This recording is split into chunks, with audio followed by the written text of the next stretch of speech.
but a degree, yeah, consistency over long periods of time.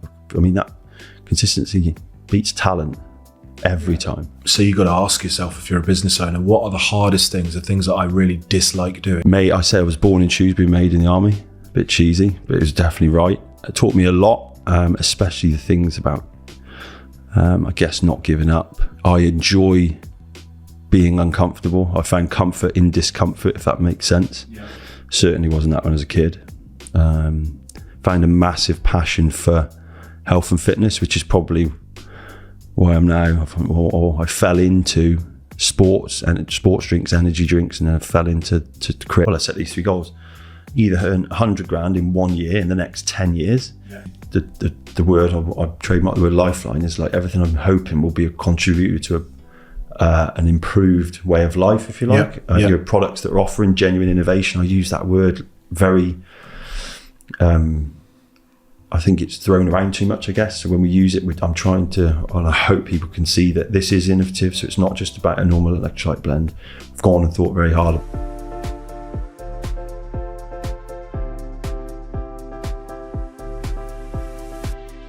Hey guys, welcome back to another episode of Founder Stories. Super excited. I've got the CEO and founder of Lifelines, Mr. Dave Hamlet. He's also a serial entrepreneur. You know, one of the reasons that I'm so excited is we will be diving into what it takes to run a successful product-based startup in the fastest growing industry there is, which is the health, fitness and wellness industry, and extracting his keys to success, what's making his startup grow, what's making it successful. Particularly interested in this one because we've got 2 angles of approach. One is that you have grown and exited a business with enough return for you to go and retire and sit on a beach in Bali, pursuing your extreme sports and not going back to work. So what's made you come back and start a second business is the second part, which is you've got this startup. It's in a very competitive industry. But from the moment we met, which is at Performex, the event, there was something really different and something really interesting about you. So I think for viewers and listeners, there'll be so much to take from this episode, both from if you run a startup or you're in that side of the business, or you're trying to scale your business and you're trying to get insight into what's the next step. How might you exit a business? What does that look like? How do you get value out of your business? And if you do, how do you then motivate yourself to start again? So thanks for joining me today, buddy. What an intro. No pressure. Yeah, no pressure. Legend status. Yeah. Let's get into it. Let's not start easy. Let's go to the start. Okay, I've read over this morning your bio. It's super interesting. I didn't know where to start, but I thought if we go right back to the beginning, let's start with where did you grow up and how and why did that impact your choice to go into the armed forces versus the traditional route maybe of higher education and then a desk job? That is so easy. I'm not that intelligent.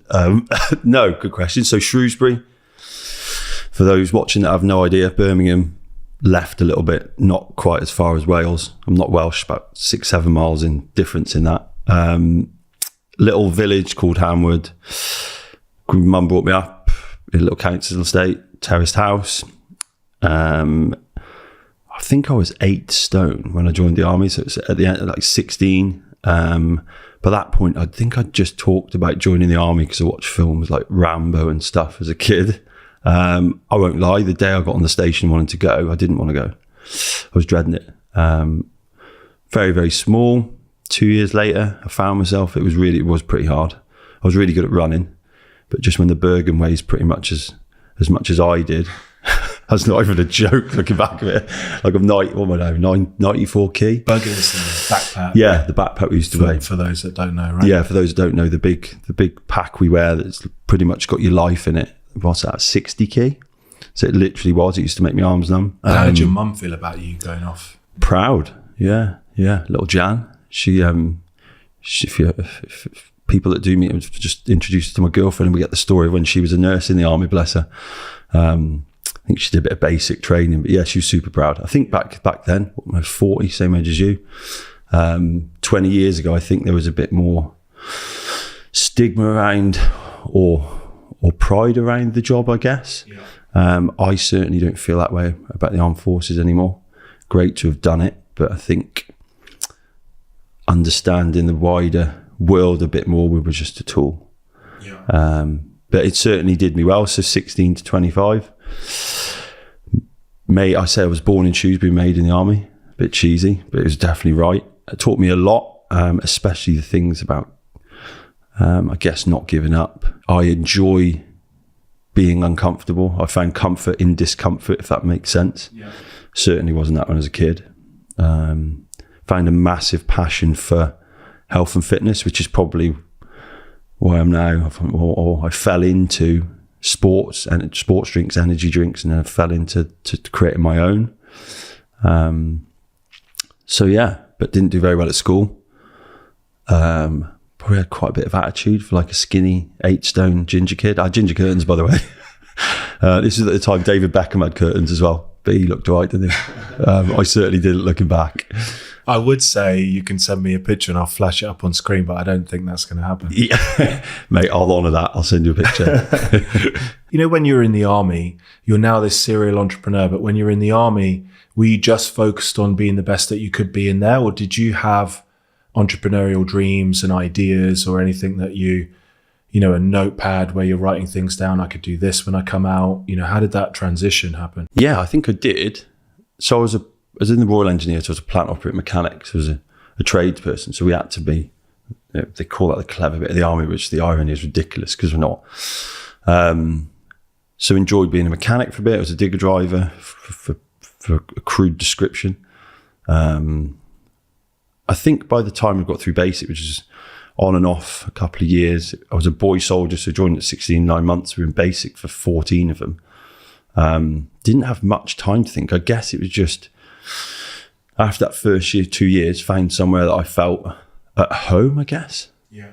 Rather than feeling a bit like I wasn't sure of my purpose. And then found adventure training. So I was the first 18-year-old, or one of the first 18-year-olds to end up in Northern Ireland. So I was quite lucky that this was before the Middle East. Yeah. Not sure that's a good thing because that makes me feel pretty old.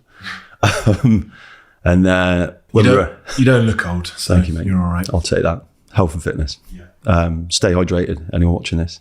So I guess when I was over there, I just got a lot of opportunity thrown at us. I mean, there was a time fire strikes, so I got taught to be a fireman up in Londonderry, trying to put out a grade 2 listed building for 4 or 5 weeks, and then we're in the middle of Belfast getting petrol bombed. And at 18, I just thought it was a bit of a party. It wasn't, looking back, I didn't really understand the magnitude probably of what I was, because surrounded by a lot of older, real hardcore blokes, for want of a better description. Yeah.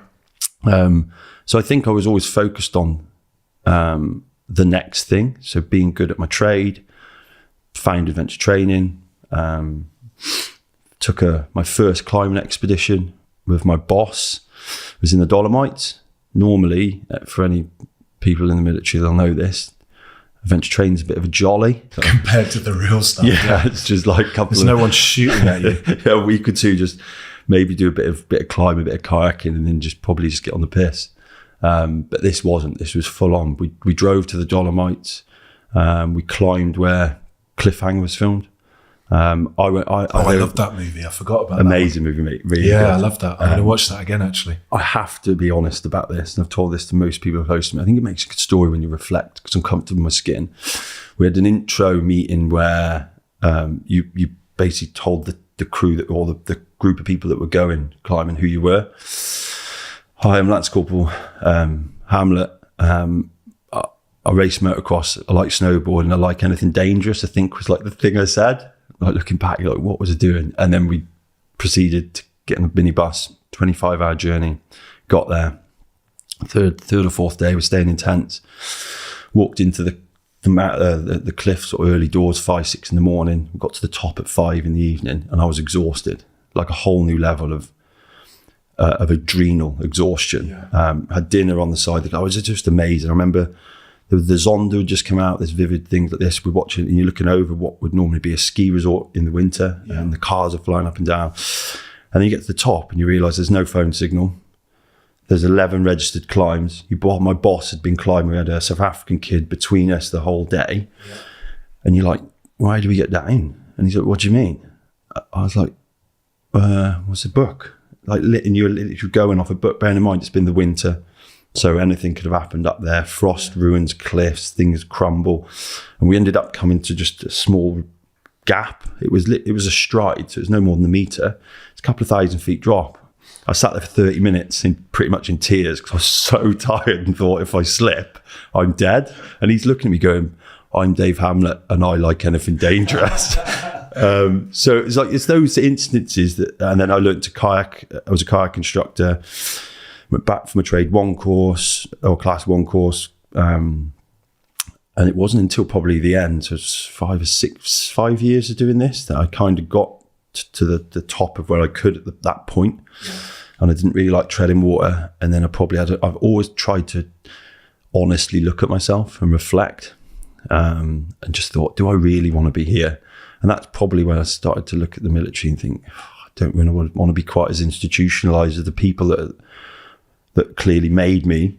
Yeah. But I didn't really want to end up. Yeah, you got a lot out of it, but now you were starting to realize there was more out there for you. Yeah, well, I thought there was. I hoped there was. Yeah. So yeah, just took the decision to leave. I had a 2-year window anyway, and I've always been, weirdly enough, quite strategic in, well, what's the fallback? I don't say plan B, because all the entrepreneurs out there shouldn't be a plan B. It's all about plan A. But you always think, well, what if? So left, and then I ended up straight back on a digger at Worcester Rugby Club for Hawk Plant. I had grading 40 mil with a bloke that had been driving the machine for 40 years, having a bit of a laugh. Yeah. I was driving from Shrewsbury to Worcester every day in the morning, getting on site for like 7. And I think it was about 6 months. All right, but probably better money. But then just thought, what am I doing? You're just contracting. Yeah, I'm basically on a machine, like working just as hard. There was no real logic. I think it was February and it was snowing or something. I was just like, this is ridiculous. It reminded me of being cold and hungry. So and you can't see the progression, I guess, from there. Where you're going to go?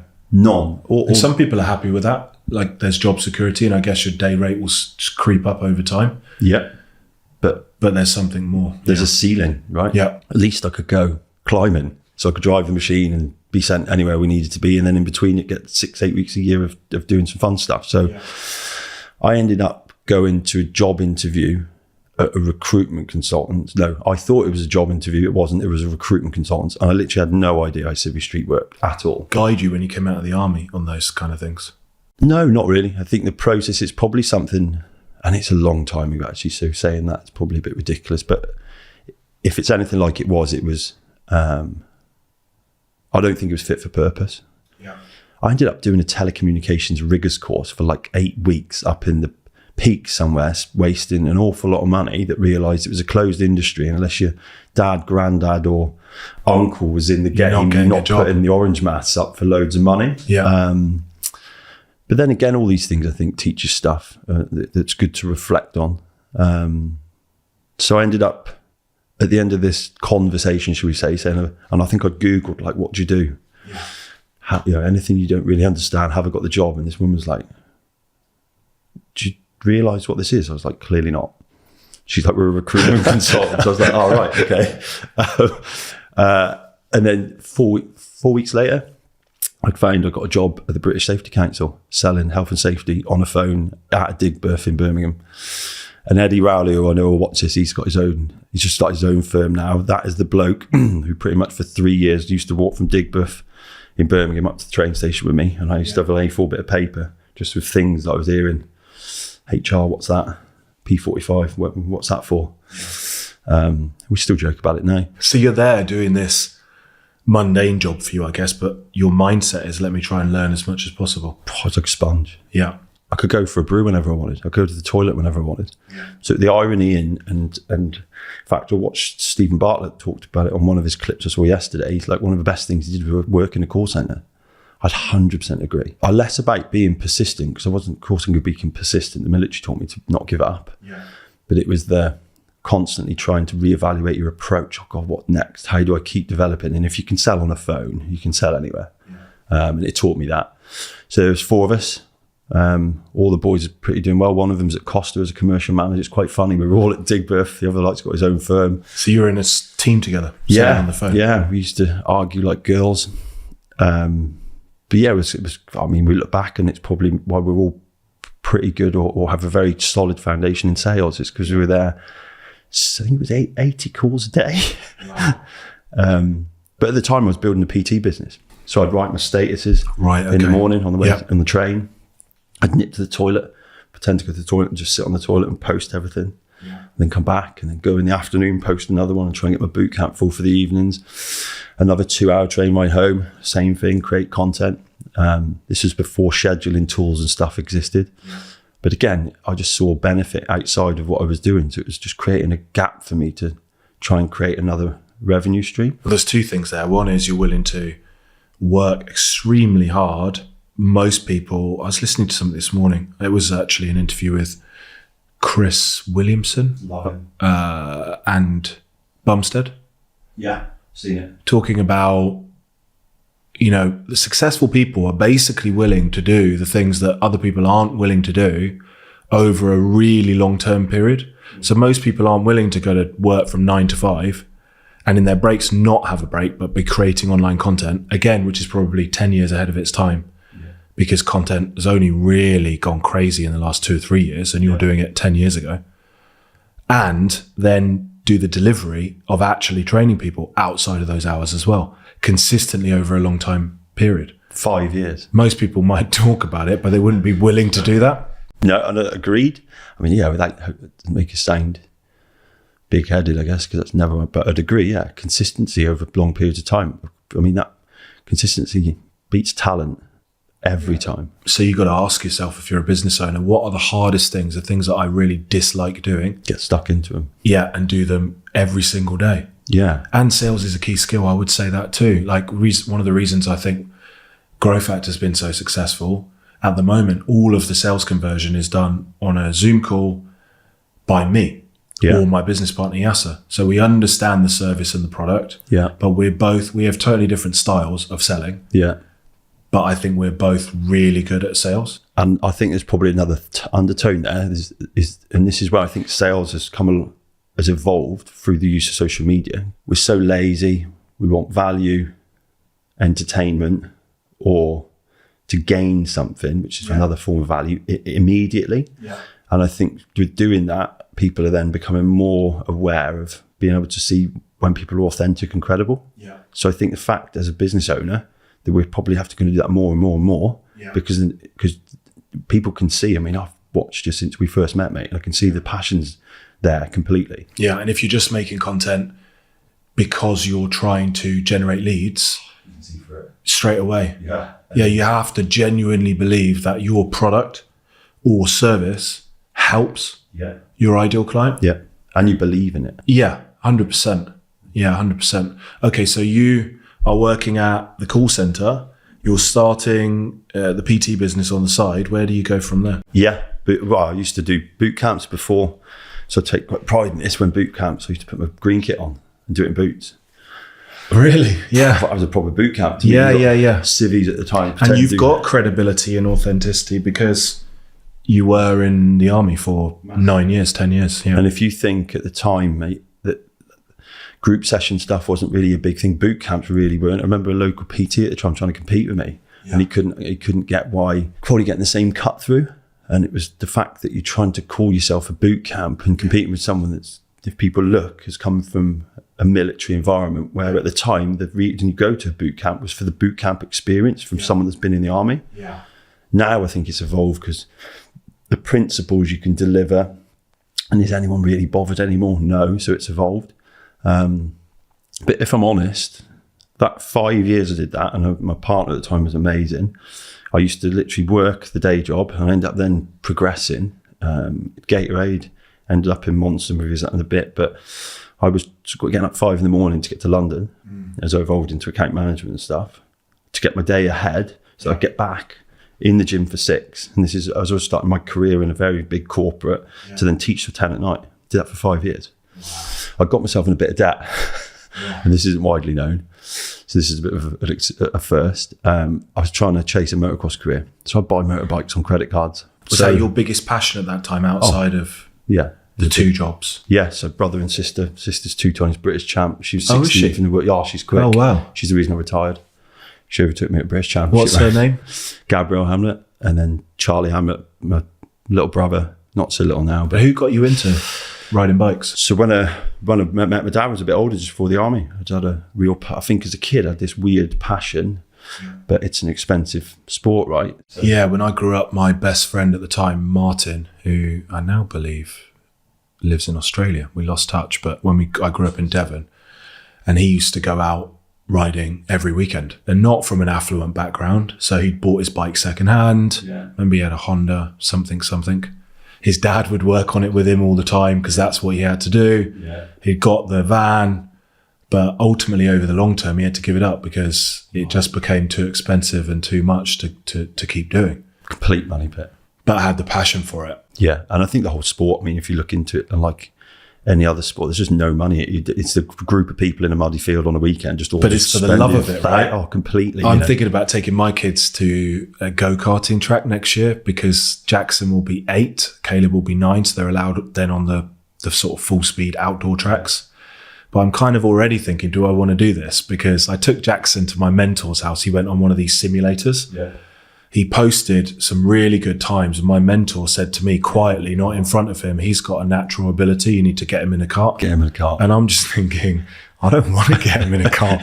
These carts are like 100 grand. And he's a very successful businessman. So he's got 2 or 3 carts that he just keeps at his house. And then when his kids wanted to go, he would. There you go. So, anyway. Growth plans support the karting career. Yeah, some sort of business model. I'll get him on YouTube, building up a YouTube channel. Mate, that would be, well, if he's good as well, it'd be easy. But I think any motorsport paddock is the same. So once I quit, bought a super bike. A friend of mine did British super bike, ended up doing some track days, but it's just the same. I think there's such a just a good vibe there. But I mean, if you think when we started riding, I was buying them on credit cards, we're talking 2.5 grand, 3 grand. Yeah. Bike now is nearly 10. It's ridiculous. Yeah. But yeah, that's why I had I think the ridiculous amount, 26 grand's worth of. And what stopped you in your motocross career? Just that. I was never going to be, I was an expert. I could win the experts and stuff. I could pop to the occasional British round and maybe squeeze inside the top 15, top 12 if it was all right, but I was getting old. I mean, one of the best things was I was just extremely fit. Yeah. I'd start my quickest times at the end of 20 minutes, and then you just look back, because I've been doing this since I was 16. 10k time at the time was like 31 minutes, something ridiculous. I can't do like a 3k now in 31 minutes. Wow. Your 10k time was 31 minutes? 31:20, something like that. That is ridiculous. But if you look back, I was 8 stone, just under 8 stone. But so from a motocross perspective, I'm just interested in this. You identified that you could get to 90%, but you just didn't have that extra 10% of whatever it is, natural ability to get right up there. So you knocked it on the head. And I just ran out of money. Do you know, even that, so some of this. So if you're winning, you would have been winning prize money, right? Presumably. No, you don't. You don't need to get to that. No, mate, it's even at the top level, at the British level, there's only probably the top half of the pros are getting paid. This is so you need a sponsorship or you need an online content machine which or something didn't like exist that. At the time. You think we're probably taking photos of Nokia 8210s back then. Like Tetris, not a photo. So what did your siblings do? Your sister, she's getting sponsored then? Yeah, they both were. And my dad, to be fair to him, has just like molded his entire life around going. Yeah, I have complete admiration for that. And then my stepmom did the same. That was their life for a long, long time. What was this? So yeah, my sister's probably late 20s, brothers just sort of early 20s now. So there's a big age gap, they're half brother and sister, but and they started when they were like 4 and 5. Yeah. Whereas starting when you're 18, body doesn't move quite the same. Yeah, 100%. I see some of these kids, because I love mountain biking. I see some of these little kids on the reels, 4 or 5 years old, full face helmet, full suspension. Yeah. Flying, doing 360s, all sorts. They got no fear because the dads just took them out when they were 2 or 3 years old and just chucked them down the mountain. Yeah, and they move better. They develop strength in the right place. Isn't it? Yeah, exactly. So you've built up debt. You've got the PT business. You've got the job. You've decided that motocross isn't going to be the one in terms of a career. What happens next? Oh, so the day I left the army at 25, I would set myself. I got quite a passion at the time for psychology, and obviously started to try and understand people that were in business, because it did become an interest. I want to be, well, I set these 3 goals. Either earn 100 grand in 1 year in the next 10 years. Because even if I messed that up and it was a fluke, you'd still settle at maybe 60% of where that was. And it's still double the average national wage where I live in Shrewsbury, which is 26 grand. Or be a director, or the big word CEO, which is so ironic, isn't it? It's not until we reflect that we feel gratitude in where we've got to, instead of feeling ungrateful and that we're not where we want to be now. Or be the director of someone else's business, a big business. So with that, I've got this career that started to take off a little bit, I guess, from telesales. Got a job at Gatorade, working for Britvic, and then kind of run into the time when I got headhunted for Monster, which was one interview, casual as hell, with my boss at the time, or good friend now. So this is all because, though, to me, instead of going into a job and saying, well, let me just tick the minimum boxes, you've said, how can I be the absolute best at this sales job? And then people do end up recognizing performance, and you do end up progressing. So you've gone from what is, or could have been, a dead end kind of telesales job to progress and progress and progress to be presumably quite senior in a sales role at Monster. Have you ever seen the reel? I know, sorry, before I forget about this, there was a reel this week that I looked at, or a TikTok, of someone making popcorn, and they put, whatever you do, just be the best, or aim to be the best in the world at it. And he perfected this skill of taking popcorn out of one, flipping it over his head, catching the box, perfectly aligning the popcorn, serving it, making it basically like an art form. Whereas someone else, you go to the cinema, would have a negative look on their face because they're like, I'm in a dead end job. But all Rather you need, make the most of it.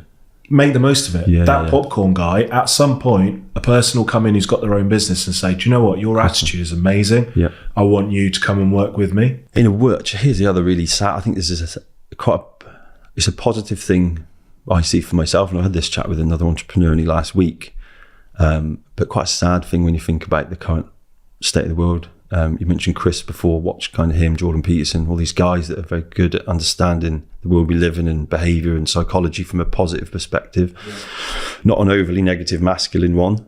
And when I just realised all I've got to do is just try my best. I'm not exactly very talented. I've got no GCSEs. I'm a little bit dyslexic. My old partner used to write notes when I was trying to write emails, but she put it on the screen of my computer about no and there and there. She's like, whatever you're doing, this is back in the day when she was right. Now, I'll just write, I haven't got to write the email, I'll just half write the word and the computer tells me. I'm like, yeah, that's it. And I believe all I've ever done is just tried to do everything with passion, energy, and enjoy it, I guess. And by doing that, you stand out against people that probably that you feel the same as, you just choosing to attack the day a bit differently. 100%. Shout out to my nephew, Aaron, I believe it was, the twins, Aaron and Ammon. I believe it was Aaron who said it. I was moaning one day about the stupidity of some people. I don't know what it was, someone with a bad attitude serving me in a restaurant or whatever. And he just turned around and said, he was only about 16, 17 at the time, wise kid, turned around and said, listen, you want people to be like that, because it just makes it easier for you and me to be successful. So true. So true. So you can flip anything, can't you? Yeah. The way you look at it, you can spin it positive or negative. Of course you can. And I get into debates regularly with people because I enjoy a topic now of talking about business, bettering yourself, enjoying listening to other people's experiences.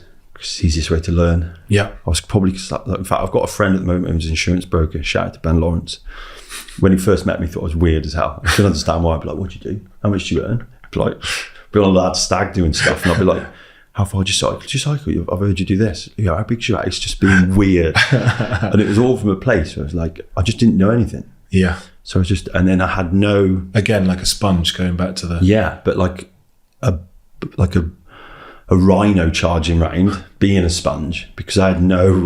because straight out of the military from 16 to 25, I don't know what, but I haven't been polished. Everything's quite abrupt. No one in the army cares how you ask them. I listen to the way a bit like the rugby pitch. You've learned to be direct, which again, actually from the army is probably translated into an ability from a sales perspective, but also not caring, going up to people who other people would be too scared to talk to, and asking them what are their keys to success.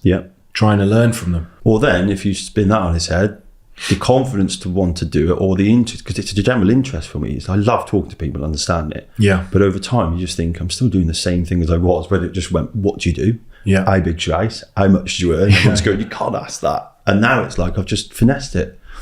I just re-engineer the conversation to end up getting the same answers. You can learn something from everyone, can't you? I think it's the best way. And I think your circle, I mentioned this on a podcast we did previously. I went straight into this whole, let's be super efficient, let's be totally remote, let's, if I'm not working, spend all the time I can with my family. Yeah. And then I had no relationships for myself. My friends that I used to be friends with, I don't necessarily have a lot in common with them anymore because they're working or they're materialistic or whatever it might be.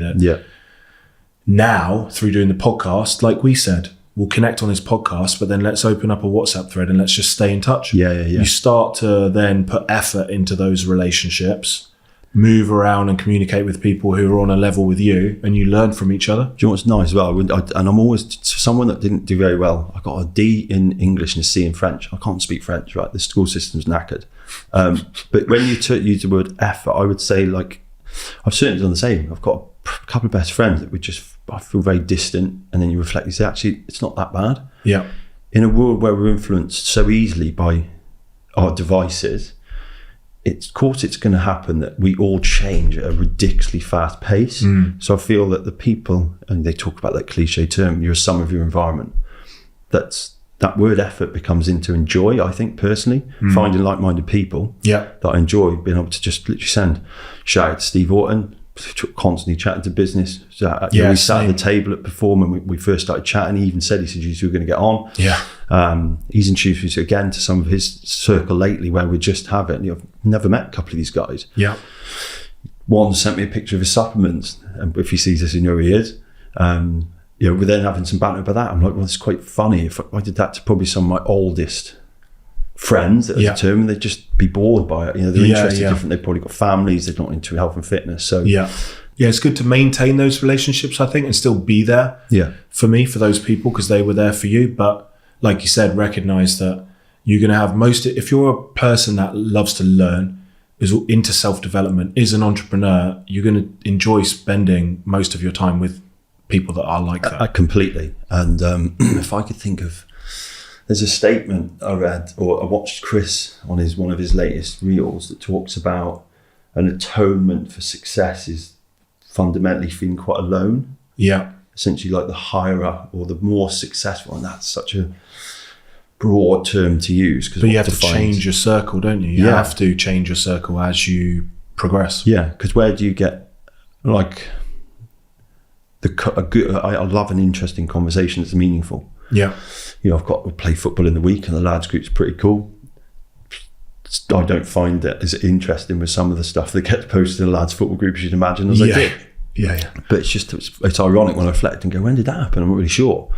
Happily sit there and listen to someone's success. Things inspire me still, like other people doing well. And I think, how different would the world be if everyone just adjusted that?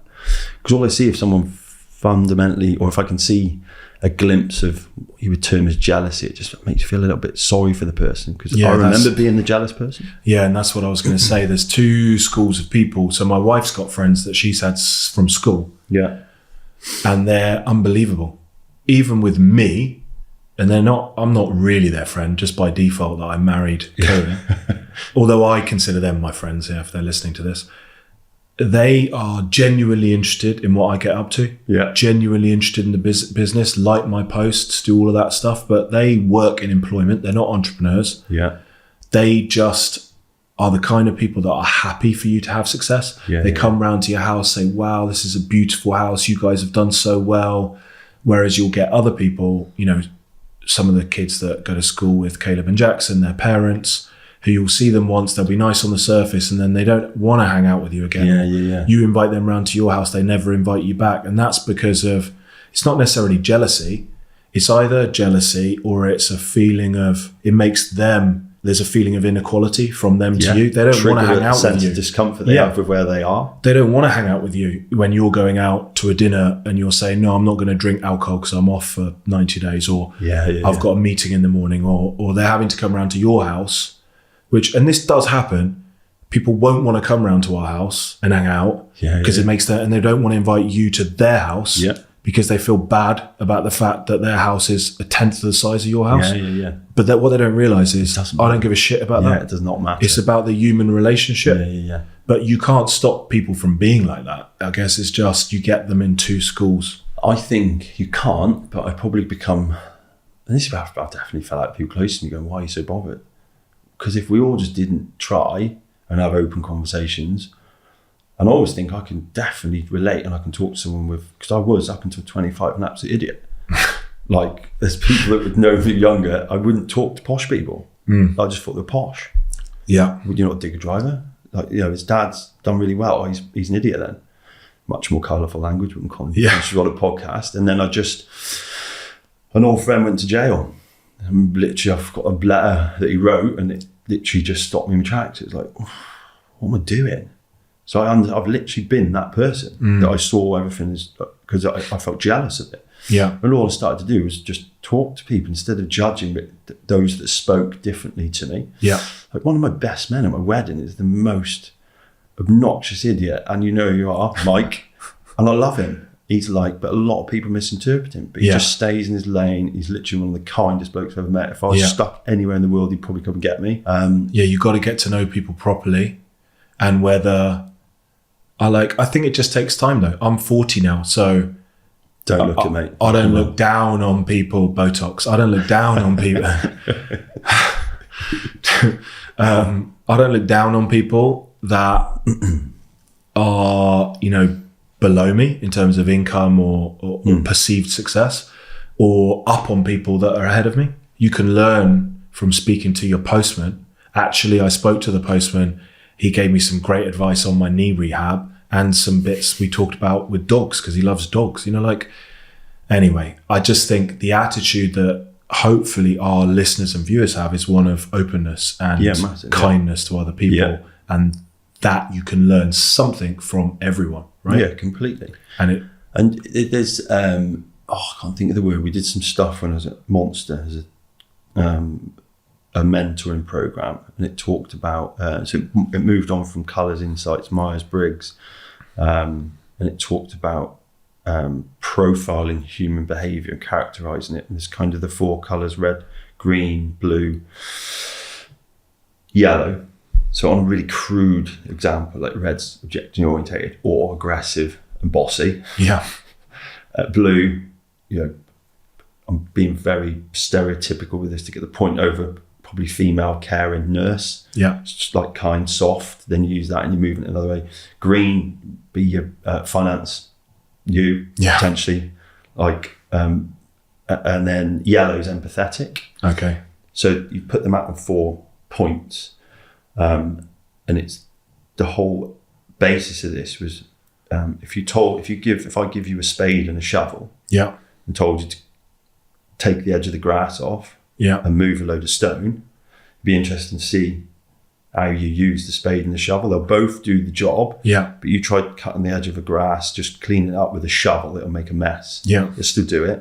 If you try moving a load of gravel with a spade, it'll do it, but it'll take you ages. And it's the nuance of understanding they do the same job, but one's going to get you a better outcome than the other. So the minute you can start to understand how others generally think, so I think we're quite alike. So our directness and the approach we take is quite honest, will not offend. You say someone who's probably a little bit blue and yellow, who's very caring, empathetic, they might see our aggressive nature or our direct nature, as aggression. Already you've lost them. They're not gonna. So the takeaway there is that's really important actually, and I know we digress, but I love that about this podcast. That I'll have a list of questions and we never end up answering any of them. Tony Robbins offers this thing for free called disc profiling on his website. He's big into it as well and teaches it business mastery. And it's obviously a similar thing. If you want to be successful, everything in business is about relationships, right? With your clients, with your prospects, with your team. And if you use your system that you're speaking of, or the disc profiling, you can look that up online before you engage with someone.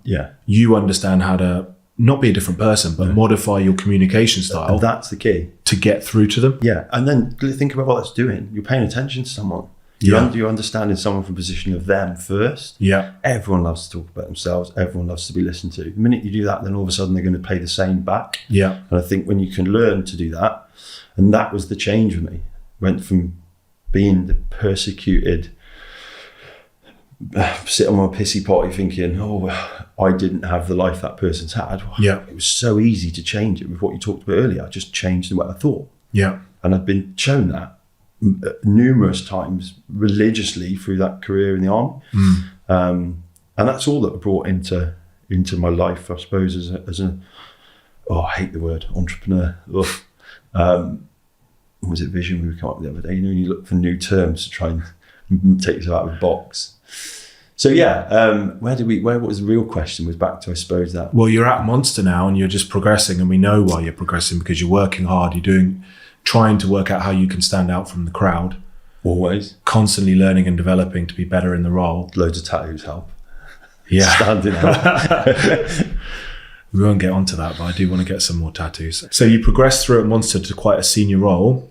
How did you transition from working at Monster to setting up your first business, which I know you managed to grow to a significant turnover, and you exited that business for an amount which most people could retire on and not have to work after that? How did you transition from working to running your own business? Or did you do the two at the same time? I did the two at the same time. And I'm a Monster. And just don't tell Monster about it. I nearly got sacked. Right, okay. This is another exclusive. So this goes back to your working hard. I've got an idea. I'm willing to work evenings and weekends on my own idea. This was a willingness to risk losing a corp. So I was commercial director at Monster Energy. I was there for 5 years as a channel manager out of home, which I loved. The Monster business, I cannot tell you, from the outside in, it's as successful as it is because of the leadership team that exists globally. They're just genius people. And it's unreal how successful that company is, right? In 7 years, it went from being a challenger brand to it's overtaking Red Bull. Yeah. And is it bigger than Red Bull now? Yeah. And even with the F1 team of Red Bull and all of those things. Yeah. Yeah. It's ridiculous. It's a monster. It's interesting because Red Bull have the F1 team, but Lewis Hamilton is with Monster, right? Yeah. So they won't do teams. Yeah. They just do individuals. Yeah. So look at Valentino Rossi. When they did him and they did a swap, so we were just there and it took about 4 years to do. So Hamilton and Rossi swapped. So have you ever seen that? No. Oh, mate. So they got, at the end of a season, how long ago? Times 4 or 5 years ago now. Maybe like that, you can find it. Rossi got it on the bike and Lewis gets in the car. Yeah. And they got a track, just the two of them. And it had been a long time in the plan. Imagine seeing that in the season, two of the greatest. And their race, I've got goosebumps now, just a massive motorsport nut. But if you think then about what Monster was very good at, it never wanted to be part of the story. It always wanted to be part of a story. It was inclusive. Red Bull was always exclusive. It was double the size of the cat. The principles of any marketeers watching, you study that business and you can do, I've never done a marketing qualification, anything. I learned everything I know about marketing. So the marketing principles that you apply now to the businesses that you're running come from those core 100%. You could probably write a book. I mean, maybe there's one that exists. The core principles of how Monster started, grew, that's a good and one. Is so successful. If anyone out there can write books and fancy writing one for me, let me know. 10 reasons why Monster is an awesome company. You could, because the principles are just so simple. And at the time, I was in my own mind, I couldn't get how you could have all these SKUs. They had a 4-pillar marketing plan, which still exists. It's so laser focused. You're how do you attract a huge consumer base, which it now has? Or they don't call them consumers, they're called fans. Yeah. They don't want consumers, they're fickle and they're not loyal fans.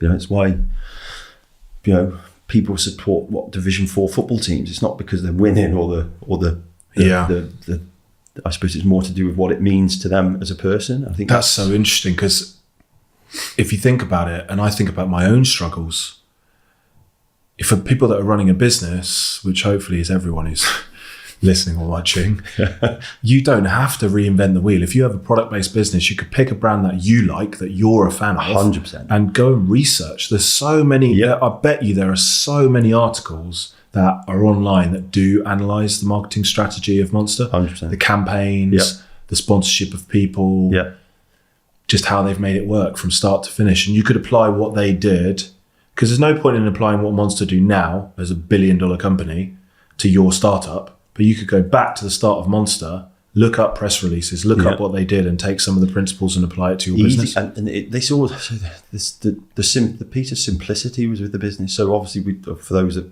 don't know, I say the word obvious, it's not, but they made a really, really good piece of or commercial decision. 2016, Coca-Cola bought in 16% of the business for 2.2 billion. Yeah.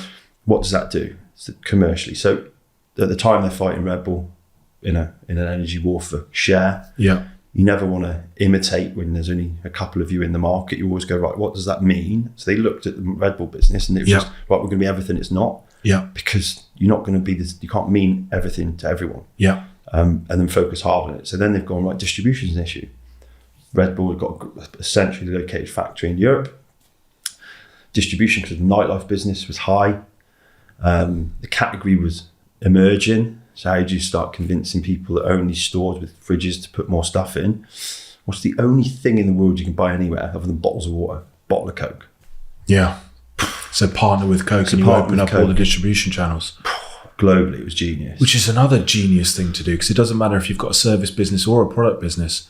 If we were going back to year 1 or 2 and we were a growth factor, for example, we could partner up with, say, a financial advisor that specializes in our ideal client, which at the time was marketing agencies, and leverage all of their relationships instantly, mutually. And they did there's something coming in my business at the moment. I've just done it. So we're specialists in hydration. So for those who don't know, check Lifelines out. Functional hydration. So it would be a new subcategory of hydration. I don't think hydration's that well understood. I don't think... No, there aren't very many. I mean, let's skip forward actually. So Lifelines is a hydration product at the moment. Yep.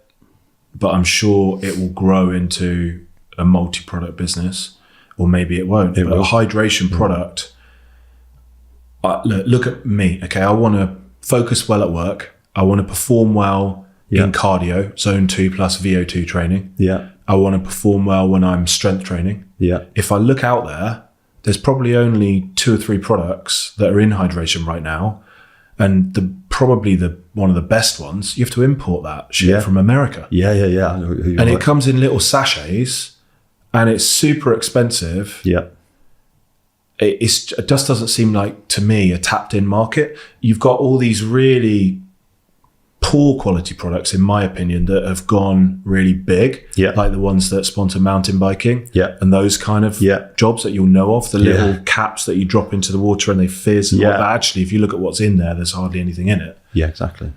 It is a really important category, I think. And a big part of what they're doing there is the effervescent tablet is limited by what it can include.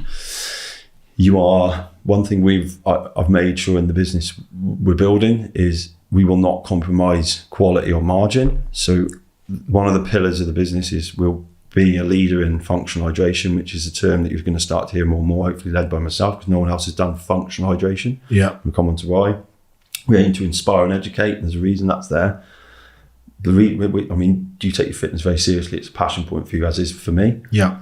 We've talked about the niche brands that we know and love now coming to the fore instead of going to probably some of the large wholesalers. Yeah. As you progress into your health and I'll call us our fitness journey, but my business is a premium range of products aimed at health and well-being. Yeah. So it's for men and women who just want to live a healthier life. Yeah, it's health span and lifespan, right? That's all it is for me, because that's probably what's become important, like it is for you. We talked about this before. When you hit 40, it's like, okay, I want to look good. Yep. I actually spoke about this recently because I decided not to do a bodybuilding competition because I dieted down to about 9 or 10% body fat. And I get really angry when I'm hungry. Yeah. And I don't want to be that person around my kids or my wife.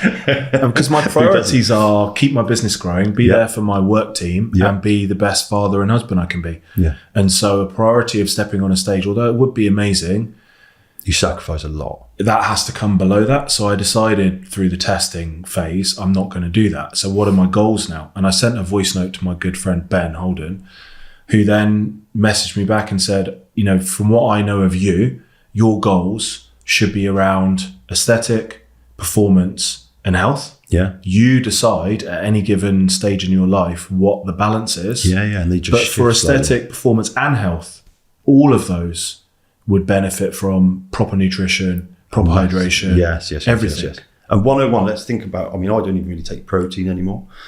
From PT, and you used to think if you've got 3 topics of conversation with the individual you're trying to train.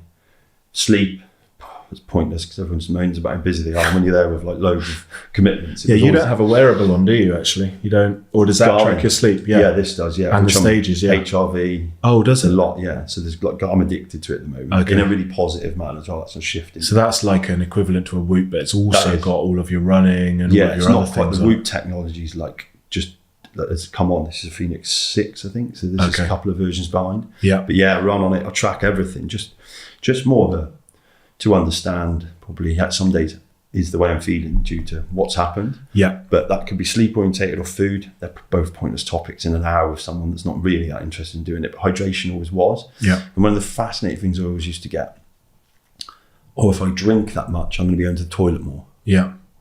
But you won't have a headache. Like you'll probably sleep better. You're going to digest food better. Your skin will be really good. Your hair will grow better.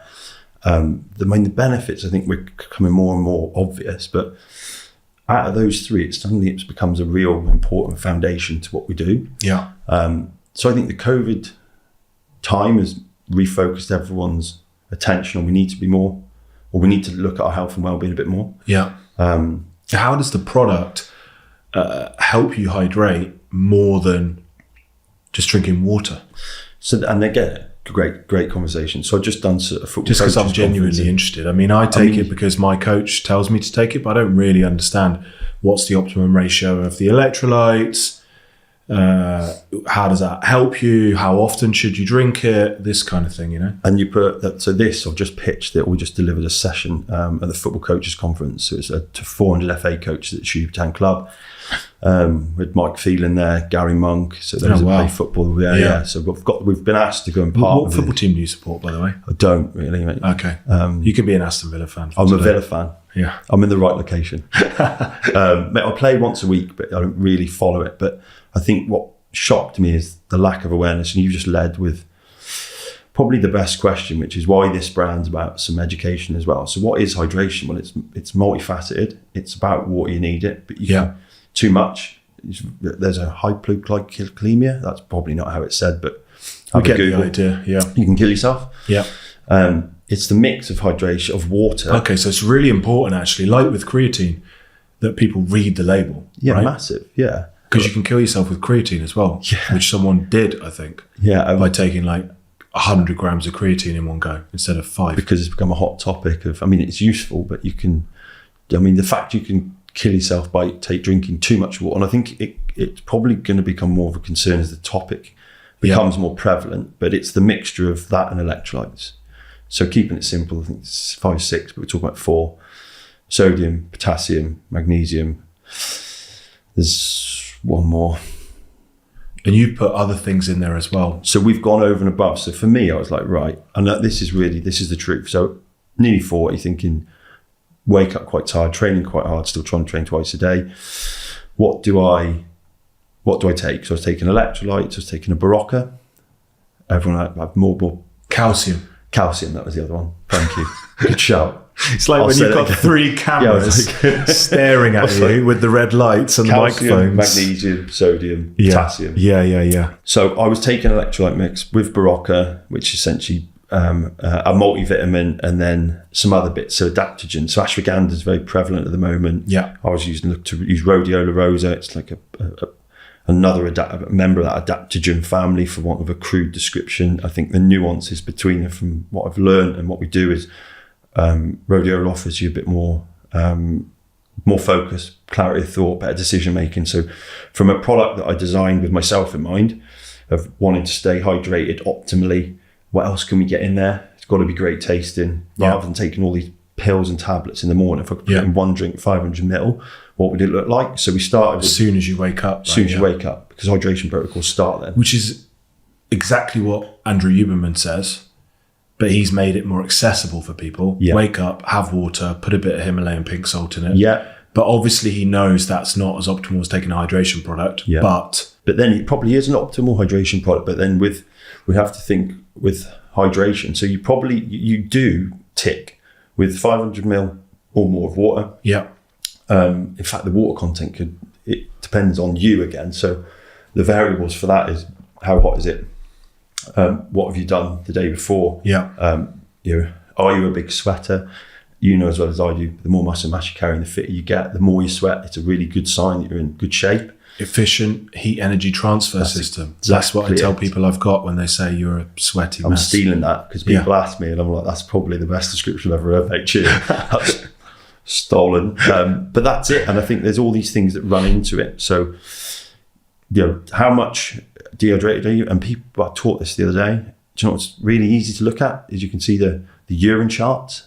Yeah. So we're going to start to make them as a brand. I mean, they're really easy. We all get up in the morning, straight to the toilets, have a quick look. Yeah, you don't need to pee on something. You can just look at the colour of your at the toilet, right? Pee, right? If it looks like syrup or a pint of lager, you're in a really, really terrible place. Let's get some pints down, But I suppose over and above the electrolytes, which provide the very, very, really good place, the sodium from salt.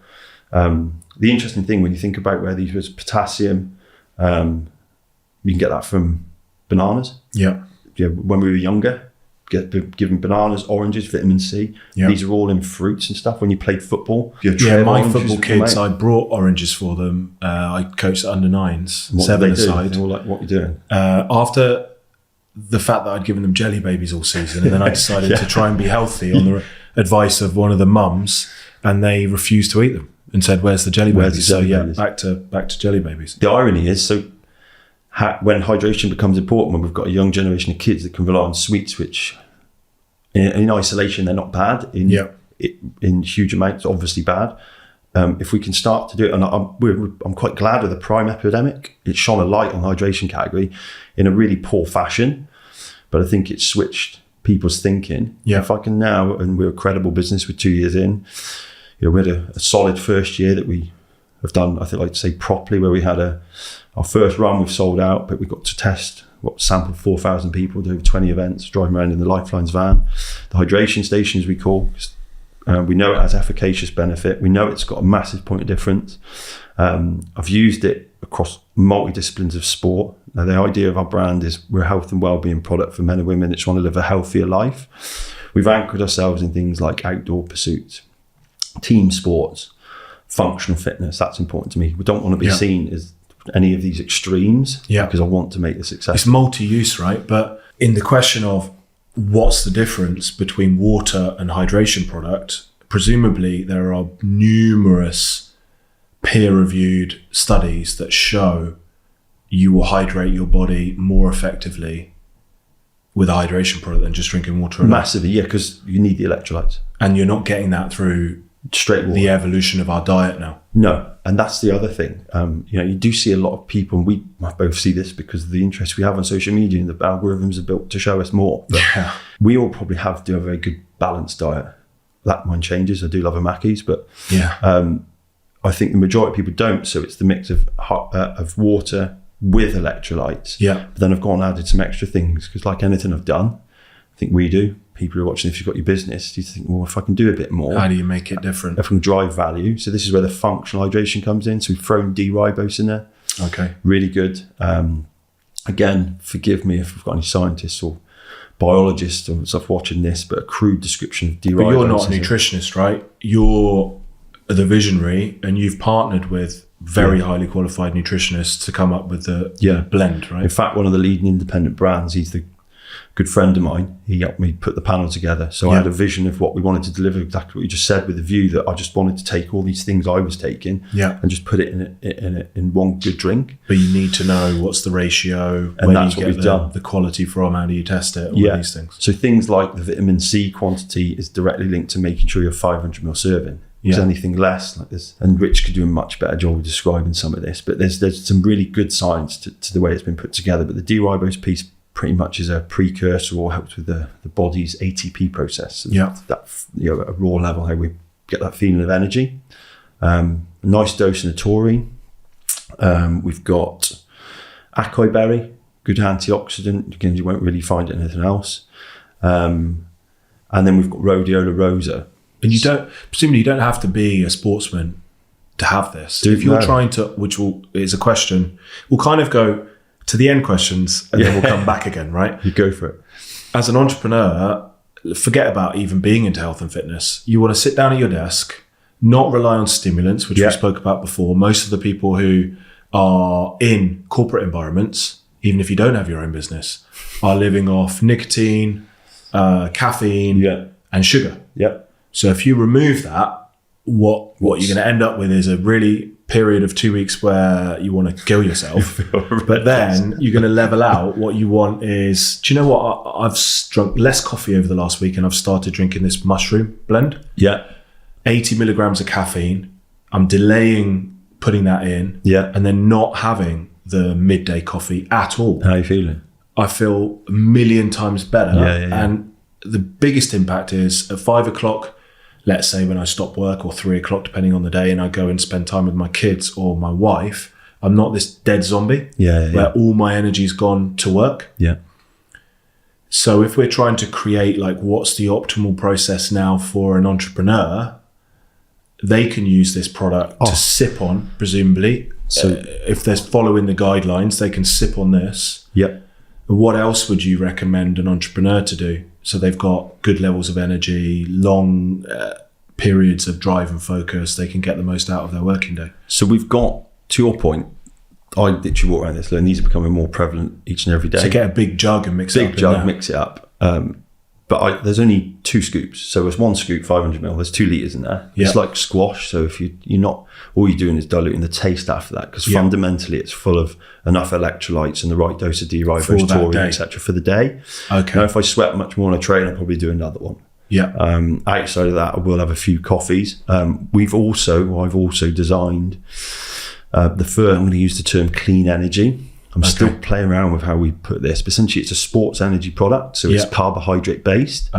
But current carbohydrate drinks are glucose primarily. Two really bad things about glucose: rot your teeth, spikes your blood. My wife's a dentist, so she hates. We had to stop giving the kids Lucozade, because we couldn't work out why one of them's had to have a tooth out. One of their baby teeth, luckily. And it's because I was giving them Lucozade for almost 3 or 4 times a week for their football practice. And so this is a great point, and this wasn't set up, by the way. If anyone's watching us, didn't even know the missus. No, I mean we're literally not covering anything on my list, so none of it's set up. We digress. So the very reason I've made these 2 products, and you were right at the beginning, we've got an extensive MPD line, but R2, this is daily use, every day. Vitamins, minerals, electrolytes. Help with stress, anxiety, depression with these. So you'd recommend a multivitamin, take your fish oil? Massively, all that. I think it's very much that. I mean, you get some of these, you've got vitamin C, the B vits in this as well. Okay, so just make sure you're not taking too much. Look at the overall panel. And then this clean energy, you'd put that in if you were exercising. Or if you just, I'd look at it slightly differently as well, because there's some benefits with it. So we've got a carbohydrate source that doesn't spike your blood glucose levels like glucose does.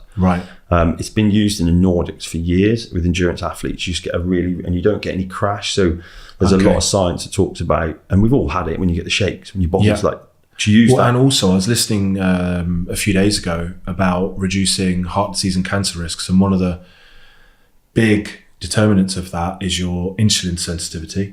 So if you are using an in-workout drink like Lucozade, that's glucose based, that's going to constantly raise your insulin sensitivity, right? Significantly. Which is going to increase your risk of heart disease and cancer. Well, if you then turn into, so will this come through Lifelines, or will it be a different brand? It's Lifelines. Everything you see will be a Lifelines product, and essentially the reason we use the word, I trademark the word Lifeline, is like everything I'm hoping will be a contributor to an improved way of life, if you like. Your products that are offering genuine innovation. I use that word very, I think it's thrown around too much, I guess. So when we use it, I'm trying to, and I hope people can see that this is innovative. So it's not just about a normal electrolyte blend.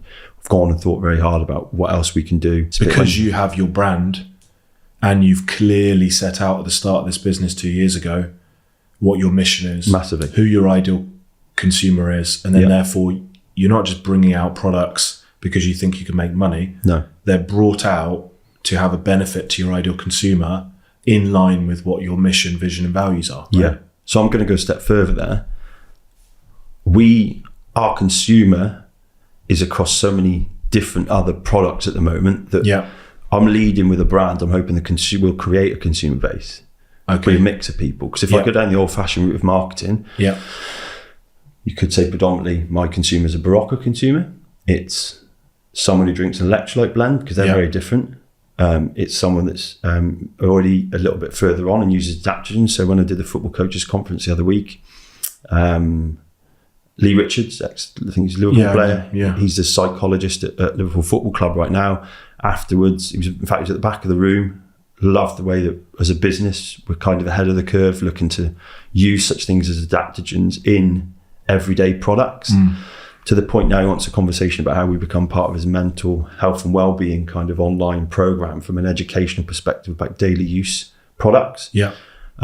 So our consumer there is across 3, then you could probably go 4 with sport. You could go 5 with a working professional, which can sit outside of them all. So we started with a vision, and this is my business partner of what I wanted the product to service and fix, and then gone, right, we're gonna kind of lay out a stall about what we mean and let people decide to use the brand rather than chase everyone. But so you've created a vision around what the problems are, and people have these problems across different types of person or sports or whatever it might be. You're solving the problem, not necessarily going after one sport, which traditionally people have done, right? I'd rather make something that's very credible. And it's why, there's another bit here. The first 3 months I couldn't sell it.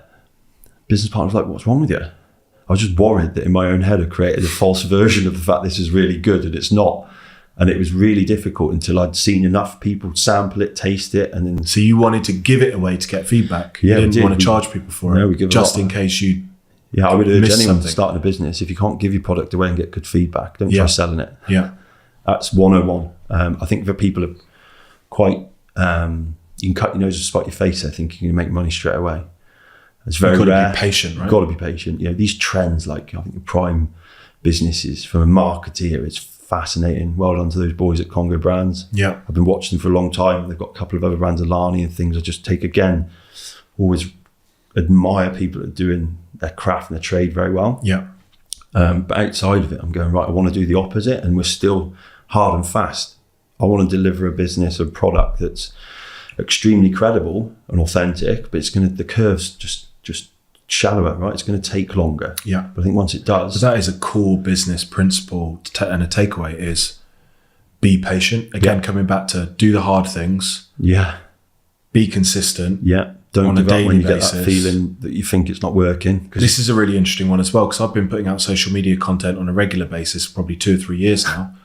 And only this week, I had someone book into my calendar who ended up becoming a client.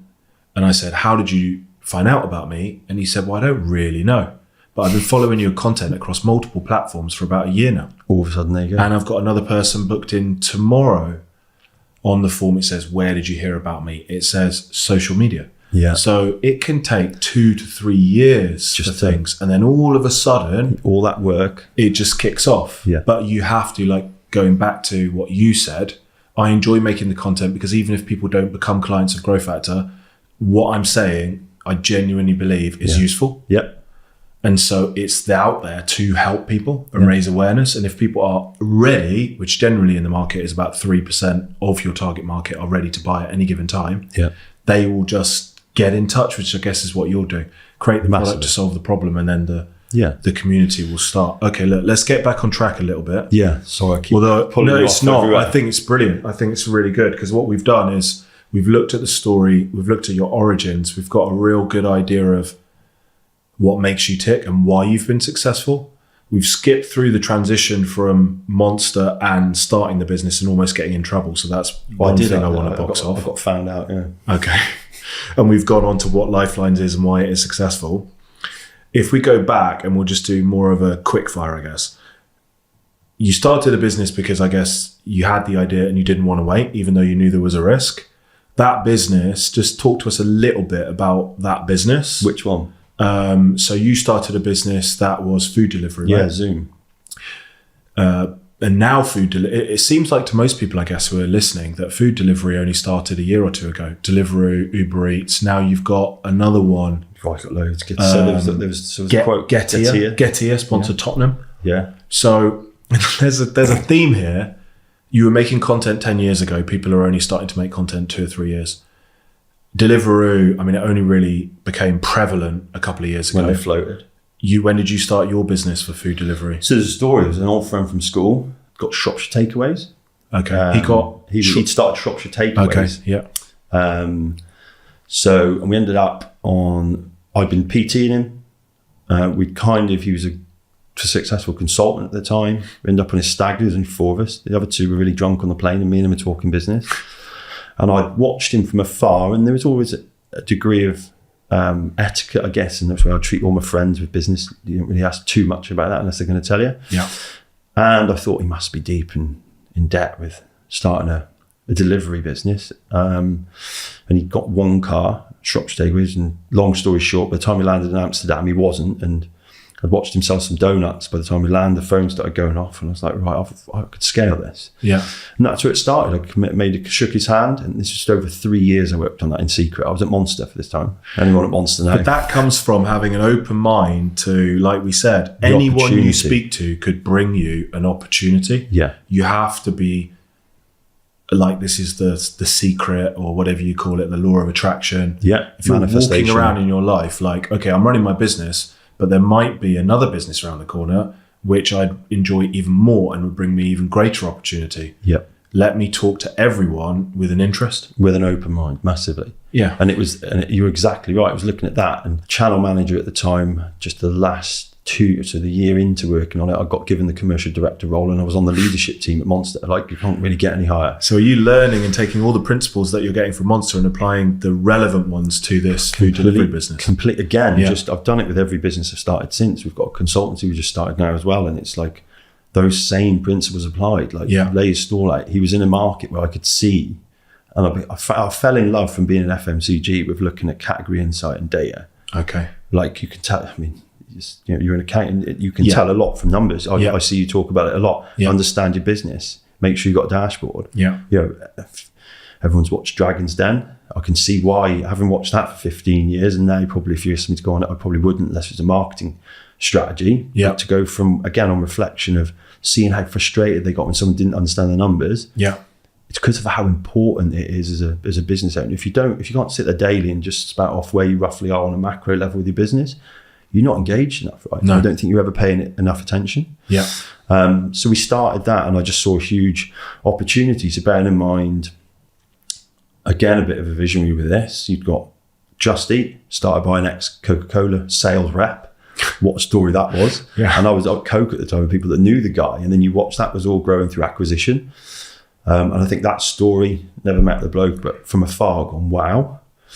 And to be working with the Coca-Cola system at the time as well, you'd hear it come up a lot. And then the system of our business started, or the Coke and Monster business was then talking to the Just Eat business. So it was on my radar. And I remember watching the explosion of the Facebook era, and people talked about, oh God, that nothing's going to ever capture such a valuation with no real value or making any actual money. How wrong were they? The food industry just did it with food delivery. So we started it. I made a commitment, shook his hand, 25% for 3 years with no wages. Just said, listen, if we can get it somewhere, I think in my head, bootstrapped 15 grand because he basically sold his car. And the money. So it's his business, but you've said to him, listen, I can come in and I can use my marketing and sales skills and what I'm learning from my role and apply it here, and I can make this business much more successful than it is. And we took it from Shropshire Takeaways, renamed to Zoom. And then if you fast forward 3 years, we'd got 330 odd staff, of which a big part of that were gig economy drivers. We'd set up a model, so we had 60 of our own cars. I was the first person to walk into Co-op and sold the whole convenience delivery idea. So no one was doing it. Remember, you just got hot food. And I was like, oh, we could do more than that. And then we just didn't have a scale. So we were a rural delivery specialist with the view that I knew what it was like to sit on a leadership team. I knew what it was like to be in a business that floats. Yeah. Enough people to ask, and you're influenced by what your shareholder wants, making sure you stay in your lane as a business, because if you start to deviate from your model, there's going to be a degree of risk in trying to waste money. Yeah. So I said to him, what we need to do is own the rural delivery model. And this country in its entirety has got a lot of rural space. Yeah. Because essentially, when they've stopped spending marketing money trying to acquire customers in the cities, Yeah. their focus is going to go, where else can we get customers? It's going to be in the rural space. Yeah. We're going to pop up and be like, well, we've already got a model. So the exit strategy was exactly that. So you're already thinking 3, 4, 5 steps ahead Yeah. to exit, Yeah. looking at, okay, well, it might be Just Eat or it might be someone else, but we can basically do what's not on their, what it's on their roadmap, but we can do it now. Yeah. Because they'll be coming to it in 3 years. That's exactly it. I think there's a key thing here that I'm not sure whether this is actually helpful for people listening or viewing or not, if they can't change their own personal circumstance. But it seems to me like when you went into your corporate role at Monster, you approached that in the opposite way that I approached my time at KPMG, which is do the best I can and learn absolutely everything. And also it taught you, because you're at Monster, one of the best companies in the world, to think big and have confidence. No boundaries. Yeah. So when most people start businesses, they go in and I feel like they just start too small. Yeah. So many people I speak to in the wellness industry, they've got businesses and I say, what are your goals? And it's like, well, I really love it if I can make $5,000 a month in 2 years' time. And I'm like, how does that motivate you? But they haven't been into a corporate environment and just seen businesses making these big, bold moves. Like ridiculous as well. Yeah. Yeah, Like balance which you've sheets applied with to just your- zeros that. Yeah. And so you've applied that to your business and come in with confidence. And just, it's interesting just to see if you have a confident approach where you think about what are the big moves that I make, how much of a difference that makes. Because ultimately you ran that business, it was sold for an 8-figure sum, right? And so you don't need to go into the details of it if you don't want to. And at that point, you could have chosen to just stop working. Yeah. So I had a 9-month timeout. And it was that point I got really depressed. I had nothing to do. And it's really odd as someone that's hopefully you've got from the time anyone's been listening, if you still are, is I've done an awful lot from a position of my childhood where I probably would never have expected to. Yeah. I felt very grateful, but just lost. And you weren't working at Monster anymore then? No, we'd left. I was literally doing nothing. And I've not experienced that. And I kind of think, okay, growth factor's worth X now. I'd like to pass it down to my kids, but I'd also like to potentially exit. What would that look like? I do think that I would, after a few weeks of lying on a beach, be looking for something else. Yeah. See, mine was a bit worse. I will not say worst. I'll be very careful with my words. I don't have children. Yeah. So, and that's on purpose by default. Don't really find that of interest as yet. Keep myself healthy just in case. But when You've got to freeze your shit. you can I do heard that. this. Yeah. Have you listened to Tony Robbins' Life Force? No, I will now. You listen to it. Yeah, freeze your sperm. That's it. That's all I'll Especially say. in the midst of what we are, population collapse. But Yeah, I digress. if you're healthy and all your biomarkers are good now, I'm only in the first chapter, but freeze your sperm.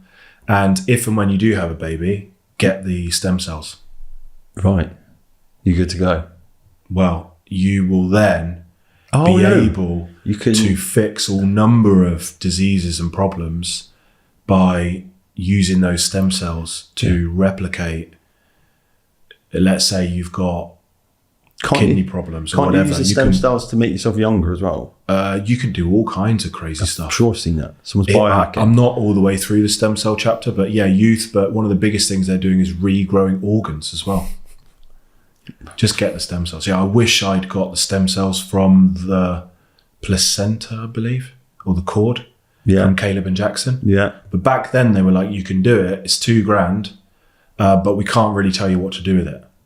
And so I was like, well, no. There's no point. Yeah. But yeah, I'll anyway. pass.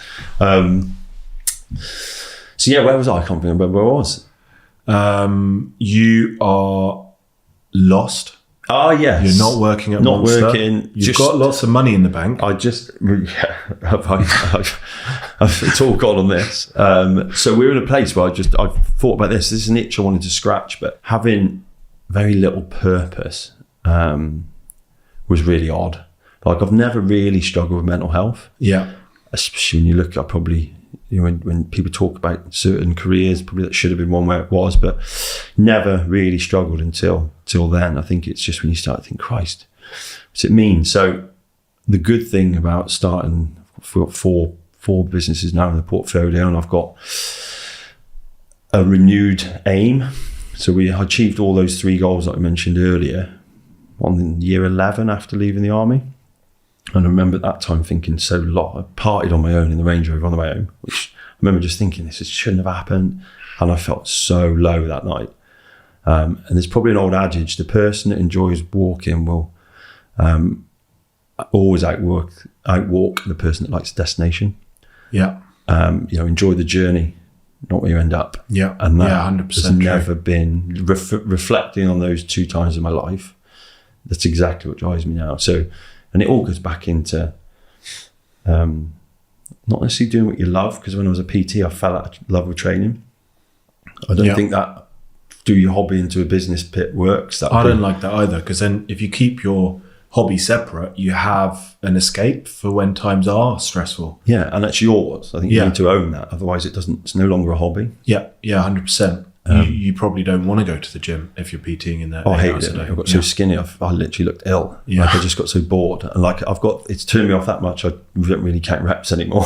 Because as a PT, you're like 1, 2. It's all you do for an hour. Yeah. You basically count yourself for an hour. So I'd never do that. But the things I've now got are all linked to trying to provide. So this is health and wellbeing. Genuinely trying to change the game. So in food delivery, we changed the game. We perfected a rural delivery model with Domino's. I was lucky enough to hang around with the community that they are the franchisees.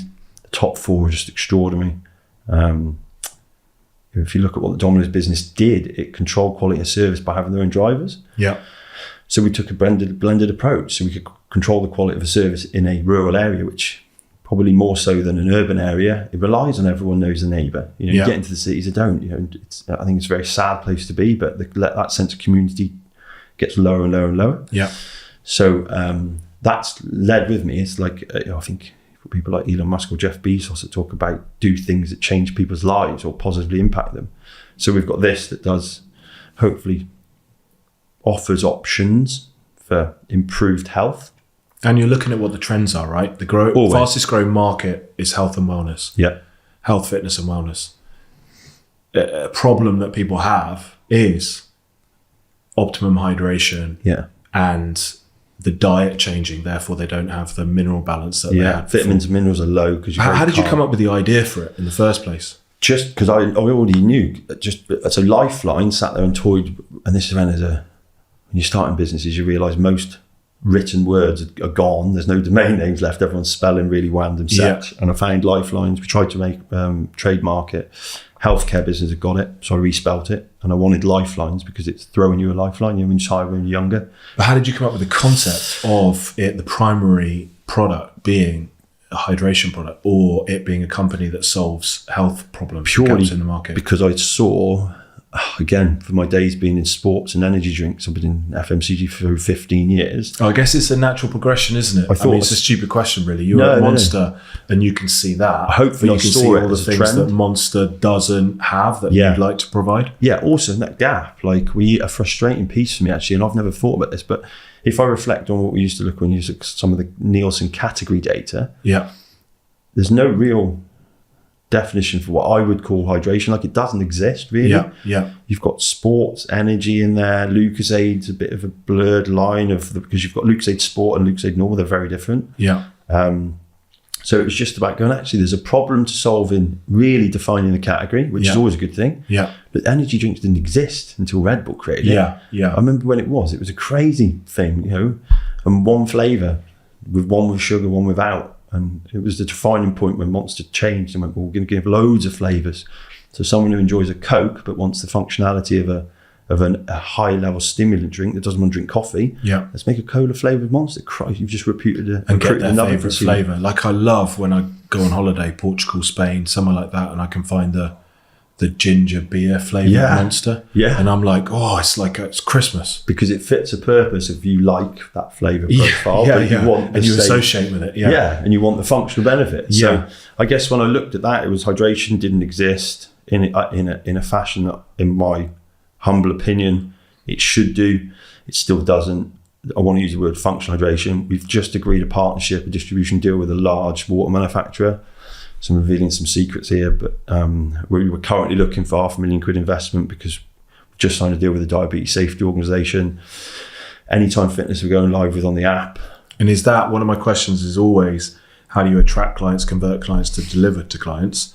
The delivery we've talked about because the product is what it is. Yeah. It's created its own category. It's designed with a world-class nutritionist.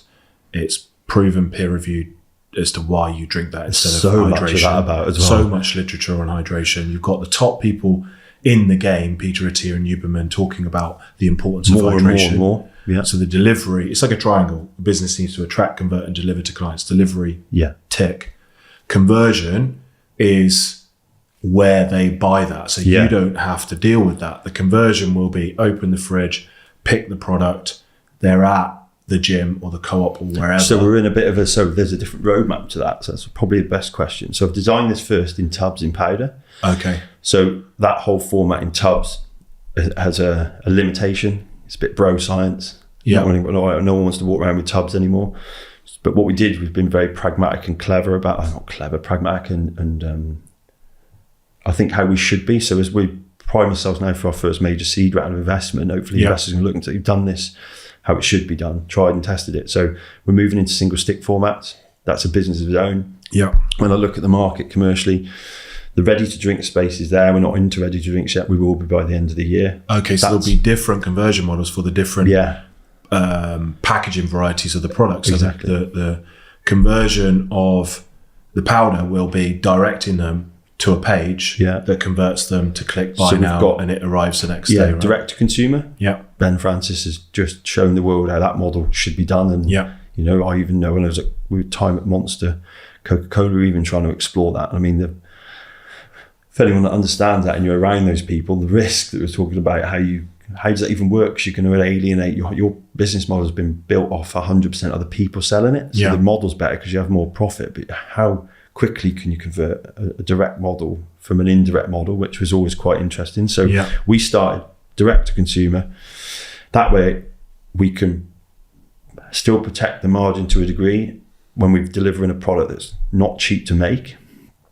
And then from there, it's about building sensibly. So Amazon, the market on Amazon is very much a sticks and single sachet, single serve market, which we now know. We've built between me and my business partner Jake, he sells probably circa 18 million quid worth of products in the tech space for many brands in Amazon. He's been doing it for years. We sell circa nearly £400,000 of toilet roll on there now. So the Amazon market is just unique and we understand it. So we've just evolved into the right pack format for that. Okay. We talked earlier on about not wanting to be hardcore in sport. I've got a real passion for just getting the most out of your day. So we talk about Lifelines. It's your perfect partner for work, rest and play. Okay, I like that. Yeah. Mars. I think I was a Mars advert with it years ago. Didn't realise it until someone said. So it's about productivity. So we've got, our good friend Steve Orton's going to be able to put together what a workplace campaign talks about. Let's go into a young, vibrant office in the city somewhere with quite a young workforce and talk about something that's probably hopefully going to resonate, which I know the brand is. And then the sticks could be in their canteen for them, because if you go to the employer and show your productivity reports, they want their people to be happier, healthier, more productive. Yeah, and not remove the sugar options, still go things that mean something because the brand's still fun and hopefully we'll tick a box or something to do outside of it. It's certainly healthy, helps with the micronutrients for those that are away, the things that look after immune system health rather than just carb, fat, protein and energy. So is that your recommendation? If you're starting a product-based business, you'd go direct to consumer first. You test it and offer it for free as well, wherever you can by going around trade shows. You've got the van, you're visiting people. Then you can look at Amazon, but you need an expert to help you navigate that. That's then a you minefield. can go to these corporate organizations, which you're doing, which allow you to just take leaps forward. Yeah. Because if you sign KPMG, for example, you've got tens of thousands of workers all having access to it.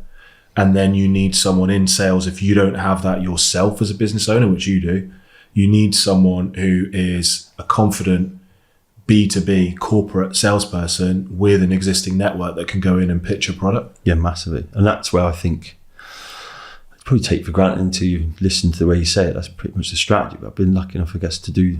And have you documented that strategy? Have you got like a one-page business plan, or it's just like all always in your head? I'm probably really bad at that. I'd love to sit down with you and actually say, I would get our template out for a one-page business plan, ask you questions and just fill it out and then show it to you after. It would be, and you'd probably be like, this is what's in my head. But most people can't do that. That's why with our clients at Growth Factor, we give them this. It's based on EOS, the Entrepreneurial Operating System. If you've ever read Traction or Rocket Fuel, I'd recommend both of those. I don't read. Okay, get Audible.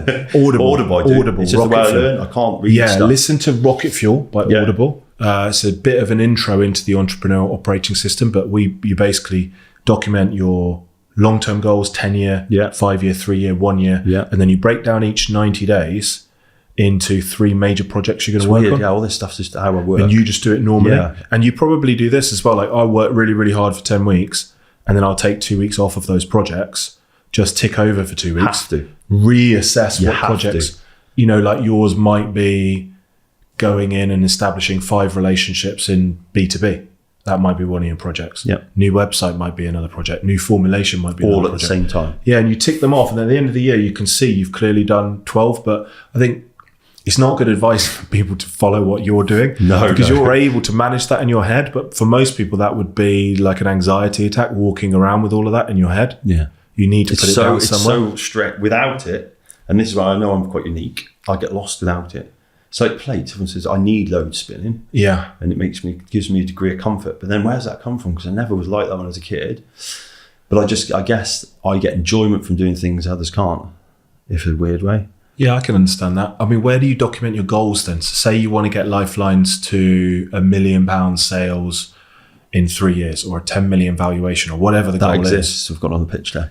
Anyone wants to see it, just give me a shout. But we've got it. So you've written it down somewhere, right? We've on this because we're doing our first raise. But I've got my best mate Jake Hand, who's now my business partner. We've got a couple of things we're always working on. But I think we speak so much in the same vein. You've said, when you meet new people that are on the same thing, that this is all we talk about. Yeah.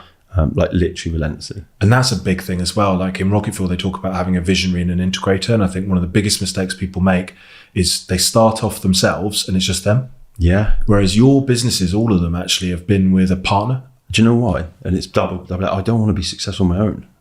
Yeah. You want to do it together. I'd rather share it with someone. And there's also this other thing, like I never want to be the smartest person in the room. Yeah. I also know my weaknesses. Like I've just admitted, like you show me a page full of words and I'll pull my phone out and start choosing Instagram. Yeah, so you need a team around you. You're like Richard Branson is, a visionary, comes up with the idea, but dyslexic, can't read a profit and loss account, didn't know what net profit was until like 2 or 3 years ago. Yeah. How relevant I mean, I think it's probably a slight exaggeration, but he's also said on a different interview, the first thing he does when he goes into a business is hires a CFO or brings his own CFO in. Yeah. And so someone is taking responsibility for the finances. He's managing it.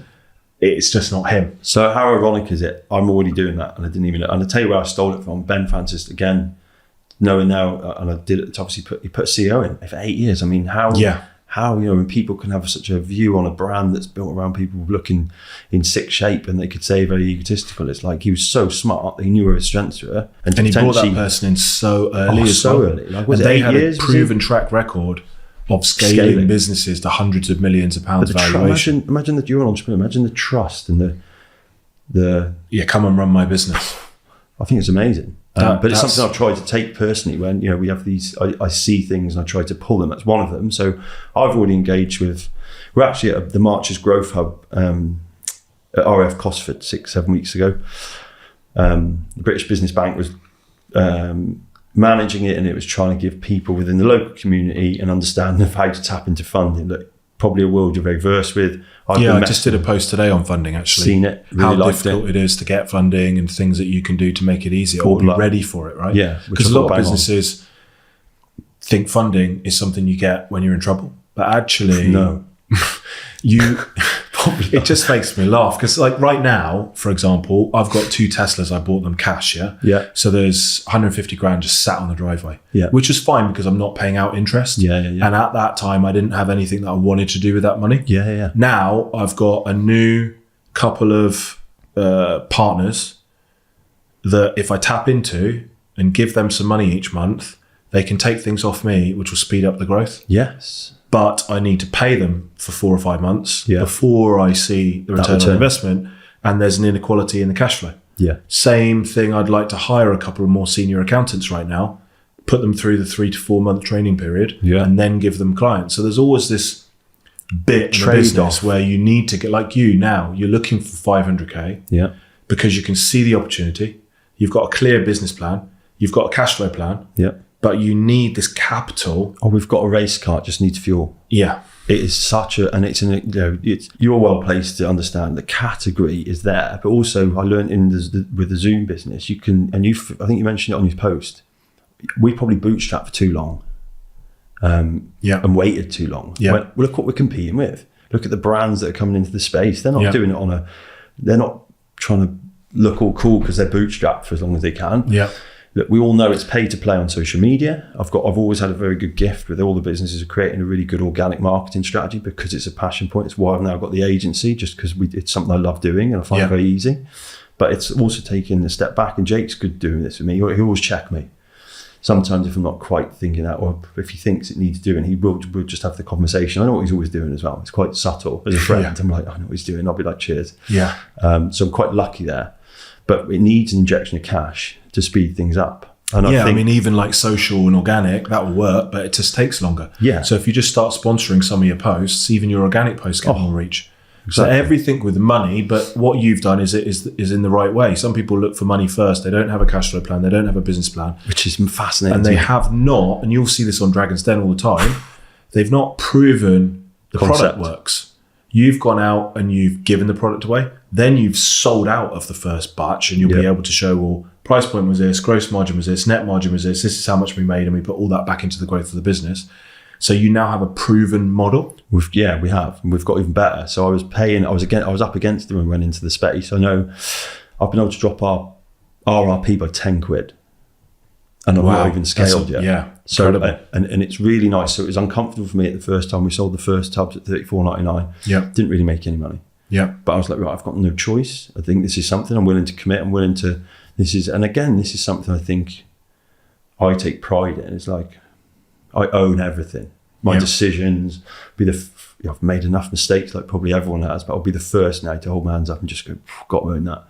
So we risked appropriately in that first year, and we've not even scaled to this batch that we're just waiting for now in terms of volumes anywhere near where we will be, and I've already been able to just drop that RRP by 10 quid, and by looking at the process and the efficiencies. And then who we're choosing, the volumes have gone up, and there's like people saying, why have you dropped that? Why don't you just drop it by £5? No, because I want to have a competitively priced product, not cheap, because I'm not about devaluing our brand, but I'm aware that the current landscape, it's not people are watching the pennies. And I also understand, I think it's being honest with yourself, where whilst I love hydration and we're leaning into it because of the nature of where we are with being healthy. Yeah. Most people aren't. So it's like, well, what do I need to do to try and, because my long-term mission is not about just making money. It's about leaving things that are probably help people. So this is what the toilet roll, it's the most eco-friendly toilet roll. The most boring topic you could possibly talk about is loo roll. But again, so when you turned up, you brought me 2 gifts, actually. I asked and requested, although I knew you'd bring it anyway, for a tub of Lifelines. I thought I'd surprise you. Super excited for that because it smells amazing. And you brought me 9 or 12 toilet rolls as well. And what I didn't know is that, and we might have to do another podcast because we've been going for about 2 hours, and I honestly could keep talking all day long. So interesting. So you've got 3 businesses now. You've got Lifelines, which is got so much potential. You've got the toilet roll business. Tanky. which is doing really well on Amazon, you're saying. Yes, now, doing really, we've really turned it well. around. And the key difference there is, which I wasn't even aware of, and I'm sure most people aren't, that normal toilet roll has glue in it. It does, yeah. Which you're sucking down the toilet. You can Google and have a look at the research on that. But if you care at all about the environment and the world, you just start buying, what's the toilet roll? Tanky, just glueless toilet roll. How do you spell Tanky? Tanki. Now we're doing a rebrand for that exact reason. But right now it's called Tanky. It is, you can get it on Amazon. You can. You buy it direct. The website's up. We'll put the links in the description as well. And that's a partnership as well, right? Yeah, that was the first takeover. I call myself one entrepreneur of the year in 2021. Now you're taking over businesses, and you are, what do they call that? Taking over distressed businesses. Stupid. But you know what? There's a person, what's he called? Hormozy, Alex. Big fan. He makes his money by taking over distressed businesses, applying his principles to the sales and marketing element of the business, raising the valuation, and then either keeping it and receiving dividends or selling it. Yeah, I love it. Big fan. There are lots of business owners out there that don't listen to podcasts, don't have an Audible subscription, are trying to do everything themselves, don't have online accounting, and are destined for failure. Yeah. And have gone way past the point of being willing to take advice and keep doing it. They've just lost their shit and they don't want to do it anymore. Yeah. And if you've built up some capital, you can go around and pick up these businesses as an entrepreneur. Yeah. Once you've got experience, like you've got 15 years plus experience of running a business and being successful, just apply your key principles, turn that business around, and then either sell it or keep it. And that's it, yeah. And it's weird, isn't it, when you think it's been 15 years. But that one has a mission. Yeah, I know. It's like an apprenticeship, right? Like we said earlier, you never look back and pat yourself on the back, and that's just the type of person we are. But sometimes other people do it for you, and you should do it sometimes. So that business also has a common thread, though, which is it's helping people and helping the environment. Yeah, in a big way. And it's one of the reasons is the catalyst when I anchored it back into being sustainably oriented product. It's a solution. People are now seeing it as that, and obviously everyone's interested to stop plastic. I mean, I've gone a whole about microplastics on Saturday on the internet. I turned that off by the time we got to the Thames. There's like microplastic in us. You're like, oh, I've had enough. And you of that. Presumably found about this business. Well, we spoke about this actually. It's the same thing. We don't need to go into the intricacies of it, but ultimately you had an open mind. You were listening. Yeah. You heard a conversation. Yeah. You were open to getting involved. And then now you've got a business that you turned around and is profitable and is growing. That's the one I wanted to prove myself, if I'm honest. I looked at a friend and he just put some money in. I thought, it's the only thing I've not done.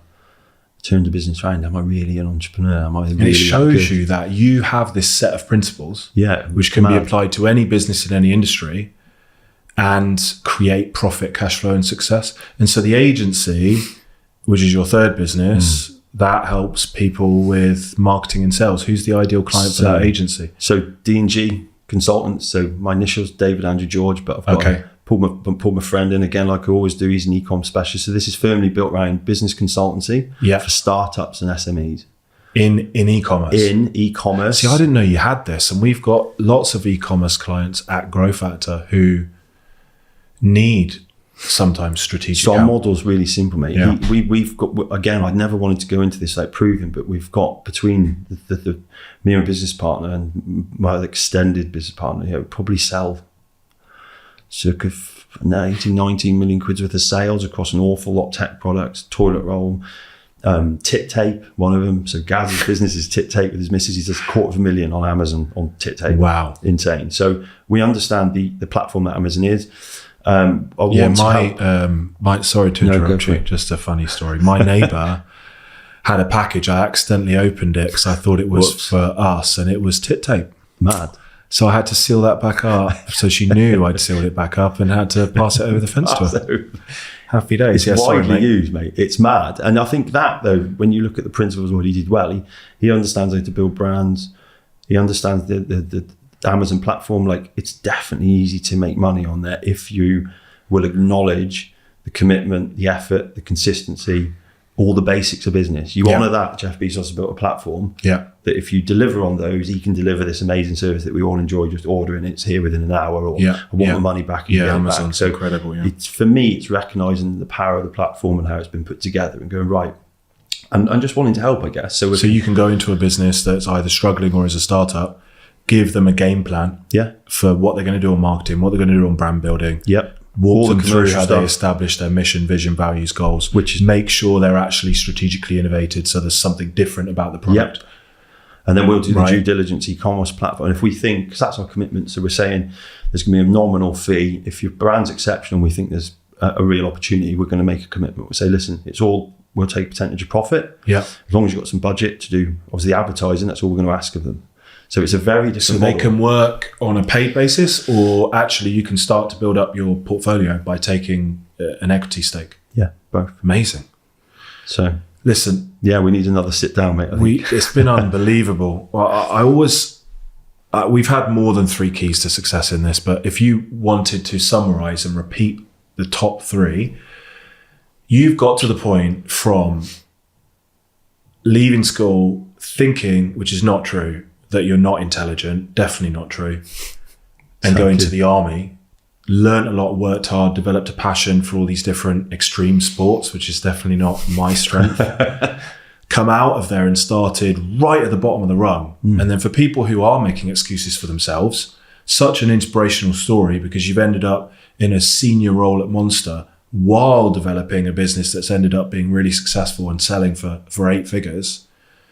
Then you've got 4 businesses that you're running at the moment, managing all of this without, we meet and we speak and you never seem unhappy or stressed out or those kind of things. So you've got it, which we could do another whole podcast on, how you manage your daily routine and stress levels and all of those things. All of that being said, what do you think are your 3 keys to success? So it could be business success or how you've managed to keep your shit together. Surround yourself with good people. Yep. Have literally nothing's impossible mindset.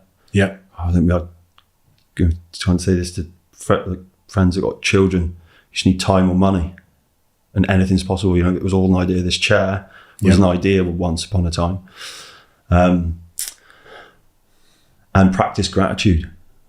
Okay. So I get that from reflection because it's the only thing that keeps you going. Yeah. I think it's very easy to just forget where you've come from, and you've just talked about it. So I think those 3 things consistently make you think, and it's all linked to just enjoying what I'm doing. I think the gratitude is unbelievable, actually, and you can really lose your focus as an entrepreneur on either material possessions or getting. I was obsessed with getting an estate, even putting an offer on a house for nearly 2.5 million. This house with 20 acres. It came with 2 full-time gardeners. It had like a mile-long driveway through 2 gates. I'm so glad we didn't get it now.